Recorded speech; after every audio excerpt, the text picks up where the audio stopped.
T'es pas en train de vivre. T'es en train d'essayer d'échapper à la vie pour un peu moins souffrir. Ça, c'est pas la vie. Regarde la vie en face à face. Écoute les choses, vois les choses, ressens les choses.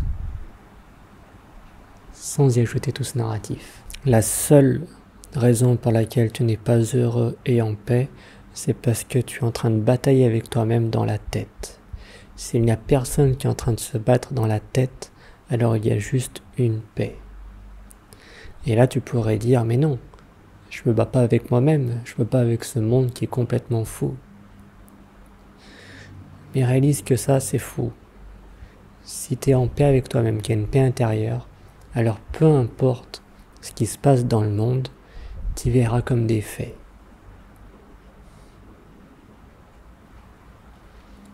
Et donc tu feras ce qu'il y a à faire. Mais que c'est pas l'extérieur qui va vraiment t'influer. La seule chose qui t'influe, c'est le dialogue mental. Et ça, tu le sais très bien. Tu t'es rendu compte que ces pensées, elles s'arrêtent jamais et que tu n'arrives pas à les arrêter. Et du coup, avec le temps, tu t'es rendu compte que, oh, c'est vrai que quand je suis, on va dire, captivé par des choses extérieures, alors du coup, je pense beaucoup moins, je suis heureux. Enfin, c'est peut-être inconscient, mais on se dirige vers les événements sociaux. On va à des soirées, on va à des fêtes, et du coup, on est captivé par l'extérieur. Et du coup, l'attention n'est plus sur les pensées, à se battre avec elle-même, mais elle est à l'extérieur. On s'est rendu compte qu'il y a des substances qui vont permettre à la pensée de se relaxer, de dire on est bien. Tu ouvres une bouteille de vin, tu prends ton apéro et tu te dis, tu vois, là on est bien, la vie elle est simple, c'est ça la vie. Il n'y a pas besoin du zen et tout ça. Mais la réalité c'est que tu es heureux, c'est vrai, mais pourquoi tu es heureux? Parce que tu arrêtes de batailler avec toi-même. Et on pourrait continuer avec ceux qui sont acharnés par le travail, à se diriger vers des grands buts. C'est une façon de s'oublier soi-même. On pourrait parler des voyages. Donc, quand tu réalises ça, tu comprends que le courage, c'est pas tant avoir des grands buts, avoir des grands projets de voyage et tout ça. Le courage, c'est de regarder la pensée en face à face. Pourquoi c'est du courage? Parce que le reste, on pourrait dire que ça marche pas trop mal. Ton verre de vin. Ça marche pas trop mal de temps en temps. Mais le truc, c'est ça. C'est que l'extérieur, on ne contrôle pas.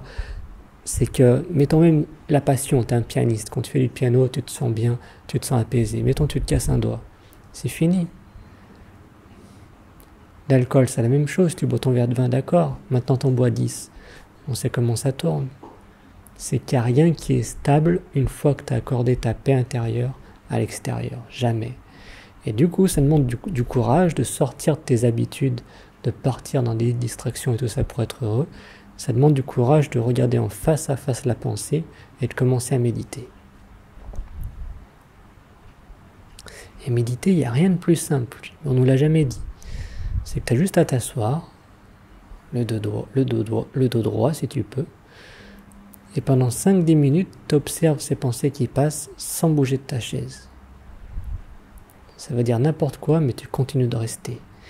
Et ce qui va se passer après 5-10 minutes, c'est que les pensées, elles pourraient commencer à se calmer un peu. Parce que quand tu vois vraiment leur jeu, au bout d'un moment, ça commence à se dissiper. Tout ce qui reste, il n'y a plus la pensée. Qu'est-ce qui reste? Il reste les sensations dans le corps, il reste les perceptions des 5 sens. Et là, quand il y a ce clic, en général, ça arrive après une dizaine de minutes, que maintenant tu es juste dans les sensations et les perceptions, tu te sens juste super bien, tu te sens en paix, tu te sens heureux, il n'y a plus de souffrance. Et après, il y a un état d'être qui commence à se développer, qui est vraiment intéressant. Mais le truc, c'est qu'on ne parle pas que la méditation amène la paix, sinon après l'ego il va s'y approprier, il va encore s'en servir comme une distraction. Et après il va se voir que ça ne marche pas parce qu'il essaye de forcer les choses. Je médite, je ne suis pas en paix, pourquoi je ne suis pas en paix? La méditation, ce qu'il faut se rappeler, c'est que c'est simplement observer. Tu restes là, tu observes pendant 5-10 minutes. Et après c'est un coup, donc tu vas y rester pendant une demi-heure, il y a des jours. Parce qu'il y a des jours où on n'y contrôle pas. Mais les pensées vont vraiment se dissoudre et tu seras juste dans la danse des sensations, perceptions, et tu seras tellement bien à te rendre compte que tu cherchais de partout le bonheur et la paix d'esprit, mais qu'en fait c'était déjà à l'intérieur, c'était déjà là. C'est simplement quand les pensées voilent pas qui tu es vraiment, la conscience, tu retrouves qui tu es vraiment, tout se déroule sur l'écran de la conscience, et là quand tu te sens en paix et heureux comme ça, du coup tu peux rester assis pendant beaucoup plus longtemps que 10 minutes. Tu as réalisé que tout était déjà là.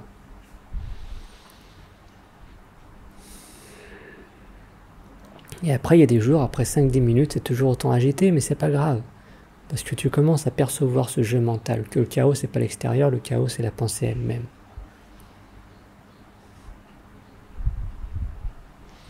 Et ce qui va se passer, c'est que voilà, on ne devient pas un maître zen du jour au lendemain. C'est pas parce que tu commences à méditer que d'un coup tu es en paix tout le temps. C'est que le jour d'après, ça va revenir, le chaos intérieur. Mais le truc, c'est qu'après, tu deviens de plus en plus sensible à ces narratifs, à ces dialogues. Tu peux y percevoir. Et ce qui se passe, c'est qu'après, tu choisis de ne pas continuer là-dedans. Tu réalises, je vais arrêter de me bagarrer avec moi-même, parce que c'est pas nécessaire. Et quand tu te bagarres pas avec toi-même, il y a juste une paix, il y a juste des faits.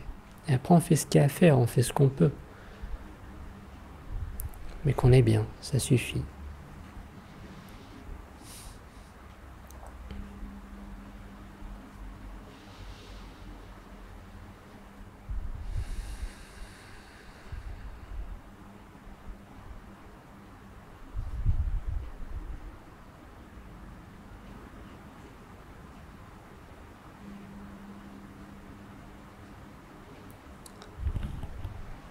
Donc voilà, ça simplifie les choses. Tu n'as plus besoin de comprendre l'extérieur pour comprendre pourquoi tu te sens mal. C'est jamais à l'extérieur, c'est avec toi-même. Tu brûles d'énervement, tu brûles de désir, tu brûles de culpabilité, et toutes ces choses-là, tu te dis, oh, tu vois, je me sens comme ça parce que ça. Non. Tu souffres, c'est avec toi-même. Donc regarde à l'intérieur, jamais à l'extérieur. Parce qu'une fois que c'est en paix là, tout l'extérieur, tout ce qui t'énerve, tout ce qui crée des désirs, l'état de manque, tout ce qui crée la culpabilité, tu commenceras à y voir tel que c'est. Il y aura une paix à partir de là. Peut-être qu'il y a une action à faire, peut-être qu'il n'y a pas d'action à faire, mais ça va plus vraiment te tirailler à l'extérieur. Tu comprendras que l'extérieur, il t'a jamais vraiment influencé. Tu te fais du mal à toi-même, tu batailles avec toi-même. C'est toujours ça.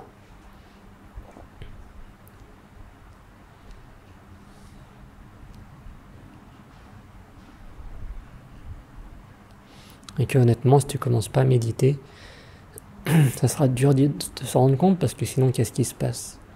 Tu commences à souffrir et ces narratifs, l'énervement, le désir et tout ça, c'est difficilement supportable. Si tu médites pas, que tu es juste à répéter le narratif à y pointer à l'extérieur, tu vas t'auto-détruire. Donc après, tu vas te diriger vers des distractions, mais ces distractions, comme tu t'en rends compte, ça dure toute ta vie. T'es pas en train de vivre. T'es en train d'essayer d'échapper à la vie pour un peu moins souffrir. Ça, c'est pas la vie. Regarde la vie en face à face. Écoute les choses, vois les choses, ressens les choses. Sans y ajouter tout ce narratif. Et pour que ça fonctionne, il faut regarder le narratif en face à face. Mais on ne regarde jamais en face à face. Tu médites pas, tu agis à partir de l'ego, tu agis à partir de la pensée. La pensée, c'est moi. Je me sens énervé parce qu'il y a lui qui a fait ça. Tu vois, tu y crois totalement. C'est pour ça que tu n'auras jamais de déclic. Quand tu médites, tu recules d'un cran. Maintenant, tu observes la pensée. Ah oui, la pensée qui dit « je me sens énervé parce que lui fait ça », bah, c'est pas vraiment moi parce que je peux y voir. Et là, tu continues sur ça, encore et encore, même 5 minutes par jour, c'est tout. Si tu as vraiment la flemme, 2 minutes. Tu y verras que même 2 minutes, avec l'intention d'observer ses pensées. Rien que ça, tu vas voir. Petit à petit.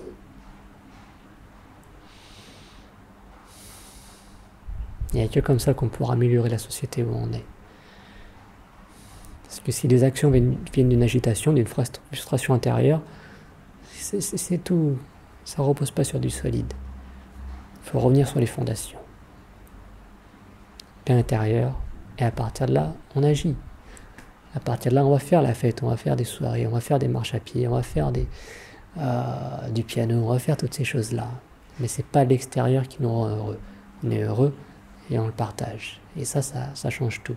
Ça nous évite les frustrations futures inutiles, ça nous évite après cet état de manque futur inutile, que hier c'était génial, aujourd'hui c'est moins génial, c'est un peu plus ennuyant. Tout ça, c'est quand on a attribuer notre bonheur, notre paix à l'extérieur. Donc reviens. Une fois que tu as découvert que la paix, le bonheur, il est à l'intérieur, c'est tout. Ça rayonne et après tu danses avec la vie. Et ça se passe beaucoup mieux. Donc le zen, c'est de la sagesse. C'est arrêter de se faire du mal pour rien. Arrêter de souffrir inutilement. Arrêter de créer des conflits inutilement. C'est que ça. Une fois que tu arrêtes de te battre avec toi-même, tu es en paix.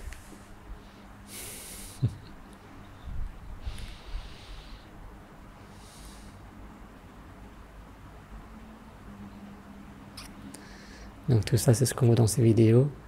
Si vous aimez, vous pouvez laisser un j'aime. Vous pouvez commenter si vous avez des questions. Si vous voulez soutenir la chaîne, il y a un lien dans la description. Et puis voilà, je vous dis à bientôt pour une autre vidéo. Merci.